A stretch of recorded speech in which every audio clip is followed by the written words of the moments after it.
So I just got off work. That's why I kind of look like a hot mess. In my wonderful athletic training suntan line I got going on. Anyway, sorry, the camera's moving along. So Nate and I didn't have a chance to sit down and formally discuss this evaluation this week. Things were crazy. We tried like 3 different times, and then he gave me Saturday because we didn't have anything. So anyway, we didn't get to formally talk about it, but in this video I'm mainly going to tell you just the differences in our evaluations of me, and then go further into detail of some other conversations that him and I have had leading up to this evaluation this week. So first of all, like I told you earlier, I was incredibly impressed with how he evaluated me, and it's very different than I evaluated myself, and to be honest, it's not at all what I expected from him, because he never says the words good job ever, but that's like what my whole evaluation screams is good job. So I'm very thankful that even if he doesn't communicate it in verbal words, that in written communication he apparently believes that I can do the whole job on my own. So that's super encouraging. And so my first thing is that we graded me very differently. I think for me, it's very much a 3 is like they're ready to let me go out into the world and do this on my own with my own patients. And in my brain, like, I'm still in school. Of course, I'm not going to be a 3. Like, that's not what. And so almost everything that I put myself, I hope that you can still see me. I don't know if you can or not. Almost everything that I put on myself was a 2, a 2.5, a 1.5. There wasn't very many 1.5s, but a lot of 2s and 2.5s, because 3s, to be quite honest with you, scare me. So the one, I think I put maybe 1 or 2 3s.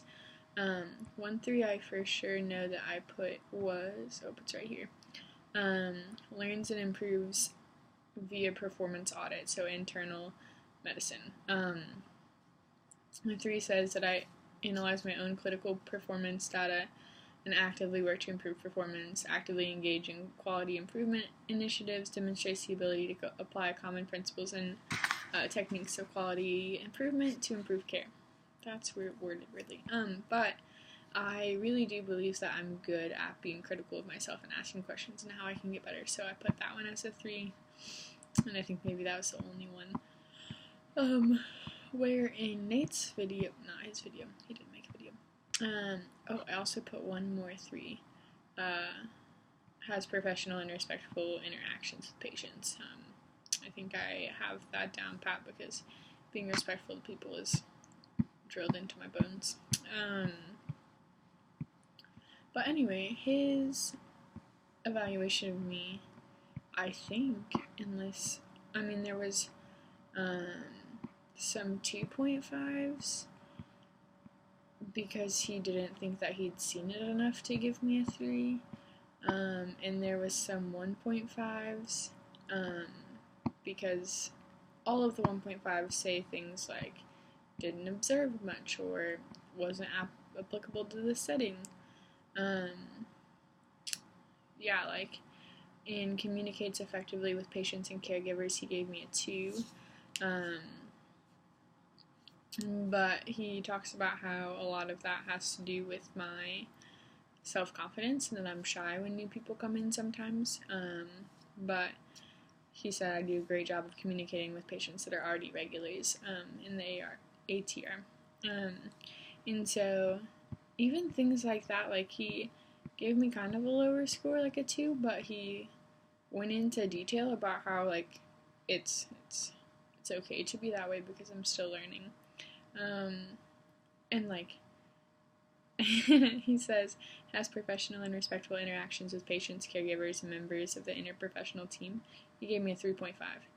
And he said, I believe that she has great understanding of patient-centered care and has also been a great role model to Allie so far this semester. I can see her being a great preceptor and mentor down the road. That means the world to me because I do really want to be a preceptor in the future. I want to teach others athletic training, and the very thing that I'm in love with, I want to be able to share that with others. And so the fact that he notices how I have tried to take Allie under my wing and teach her is amazing. So let's go back to the top. So anyway, he gave me 3s on almost everything, which kind of scares me because I don't necessarily feel like I'm ready for clinical practice. Yeah, but he does, and that's very encouraging. And it's encouraging to me that this is my first evaluation of the semester, because normally, they rate us lower so that we can show improvement, but he just went right for it. So maybe that means that at the end of the semester there won't be much improvement shown, but it was a really good confidence booster at this point in time. Let's go through the ones that he gave me not a 3 on. So I got a 2.5 on patient-centered care, humanism, and cultural competency. And in his comment, he says that Glendale is not the most culturally diverse population, but that I've done a good job with those that I have seen, which is very true. Like, working at Parkview is very diverse, and so I got to learn to work with that population, as well as Health Tracks actually being pretty diverse too, and so I like that he graded me lower on that one because it gives me something to reach for and to strive for. The one about management and diagnostic evaluation, I got a 2.5, but he says I didn't have enough opportunity to do diagnostic referrals, anything like that, but he says that he feels like I make the proper decision when necessary. And so all of these are also cool in that he sees into the future and trusting me, that makes a huge difference and is really great. Let's see, that's a 3, another 2.5. Demonstrates medical knowledge and sufficient breadth of depth to practice athletic training. He gave me 2.5, but then he says meets everything except passing the BOC, so he couldn't give me a 3 because of the BOC. But then he says he has full faith in my ability to pass, which is crazy, but also super reassuring and super cool. With that, we've had a lot of instances and circumstances where he's corrected little things that I've done wrong, and it's been pretty hard on me when he corrects them, and so to see on paper that he doesn't think I'm doing a bad job is really neat. He doesn't feel that category is applicable. 3. Let's talk about my evaluation. I gave myself a 2 on literally almost everything. And as I said earlier, I really think it's because I don't feel like I'm ready to practice. Like, I'm still a student, I'm still studying under somebody. And so to see the style difference between our evaluations of me, one, lets me know that sometimes I am too hard on myself, and him and I have had this conversation. Like, I'll do something or I'll say something, and he's like, it's not a big deal. Like, calm down, it's okay. But I know that he really means it because I am hard on myself, and I do expect a lot from myself. So when a preceptor can kind of nudge me out of that and make me understand that I'm doing a good job, and that even if he doesn't say it with his words, it's very meaningful to me. And so I'm gonna see if I can find one more lower score that he gave me. For cost effectiveness, or understanding the cost of healthcare, he gave me a 2. He said I've been able to work on supply ordering, which is actually pretty cool because that's not something I knew.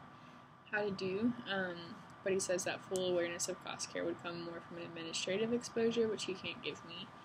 So we talked about that a little bit, which I think would be cool to shadow Jim for a while, just to be able to see what he does ins and outs of the day. Everything else he scored me really high on, which is, again, really cool. So let me click over and find out what other questions you have for me. Pull myself back up so I can see how long I've been talking. Because we all know I don't need to talk more than 15 minutes. Ooh, that went by so fast. Okay. So yeah, our evaluations differ a lot. If he graded me, he would have graded me on an A, but with still room for improvement, because there's always room for us to improve as athletic trainers. And I'm really excited to have the conversation with him about my eval, so I can say, like, I love that you gave me all of this great feedback and it's so valuable. Can we do this in real life more often?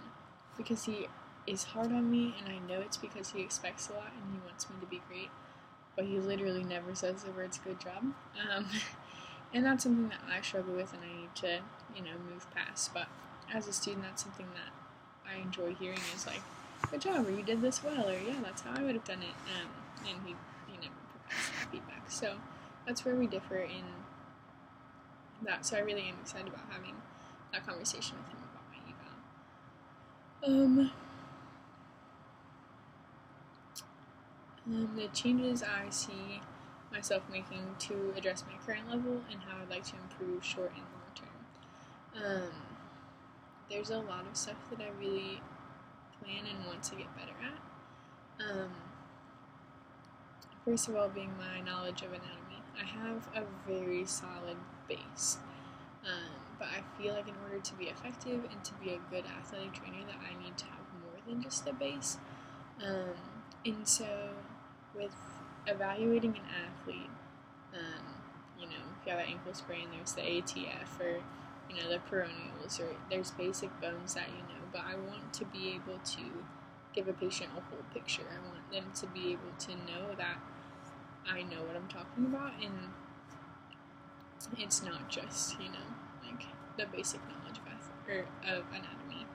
And so that's actually one of my biggest goals for this next few weeks, is to take some evals that I do and break them down and really understand what's going on in the anatomy, and not just the basic of, oh yeah, you sprained your ATF, like, you got it good, or you strained your peroneals. I really want to be able to break that down and know all of the anatomy included in that and things like that. So I think that's where I struggle a lot, is just knowing those weaknesses in myself, but then actually being able to push myself to be better in those areas of weakness.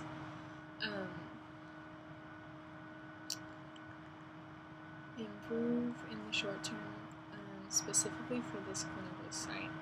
I really want to spend some time taking over some of those hard conversations that Nate has with Coach Monk. In his eval, he talked about how I have really good interactions with patients, and some with their parents, but I really haven't stepped out of my zone to talk to our head football coach. I've talked to some easier coaches like the volleyball coach or the basketball coach, but Coach Mock is a hard coach who doesn't necessarily believe that we're valuable or important as healthcare providers, and so I have shied away from having conversations with him, about athletic training things. But Nate also hasn't pushed me to have those conversations, and so that's something that I want to improve on myself, is taking my own initiative there and growing in that, because there's a chance that the high school that I worked with before, coaches might not be easy to work with, and so having that experience is definitely a short-term goal that I know that I can obtain, and it's just taking the steps to get there. What else? Long-term goals is really to just take every bit of this semester in. There's a lot of ins and outs that I don't understand, or didn't understand, but I'm learning more about, with the ins and outs of working at a high school. From ordering supplies to having conversations with coaches to planning out your ATR to figuring out how your schedule works every single day. Communicating with your school nurse, doing an in-class return to learn, for an athlete. All of those things that maybe I necessarily haven't learned from a textbook, but are applicable to my future, and really learning those to the best of my ability. One thing that I will say is that there are some questions that I've had for Nate, he is an athletic trainer for Mercy, who has a contract with the school, and Mercy's athletic trainers at the high school are very well taken care of. They already have a support team of doctors in place. They already have, somebody who orders all their supplies, they all order it together. They already have their blue bags that are given to them when they're hired, and, their tables and all of the things that they need are given to them. And I think sometimes they forget that other settings don't have those things already, or don't have a relationship with the EMS, or don't have EAPs put in place, or don't have all of these things. And so I ask questions like, when I go out to a setting that maybe doesn't have this in place, how would you suggest that I go about it? And there's some of those questions that he can't answer because he's like, what do you mean they don't, what? And and so there's kind of that communication or learning barrier there, because they're very privileged athletic trainers, and I know that that's probably not going to be the case when I leave, and so my long-term goal is to learn all of the things that I can and soak them all in, because even if he can't give me the answers, I can make a plan for myself when I leave and don't have everything handed to me. Maybe I will, and that would be great, that would be wonderful. But if I don't, I want to be prepared to go out and to do those things and have that knowledge and be able to implement everything that they do without having that background and support system. I think I've covered everything, so I will write up a short something after Nate and I talk, just to go over some of the feedback he gave me and tell you a little bit about what I talked to him about. But I wanted to get this video in and not make you wait on that. So, yeah, I'll email that to you after it happens. It probably should happen on Monday. So, I'll do that. But thank you for your time.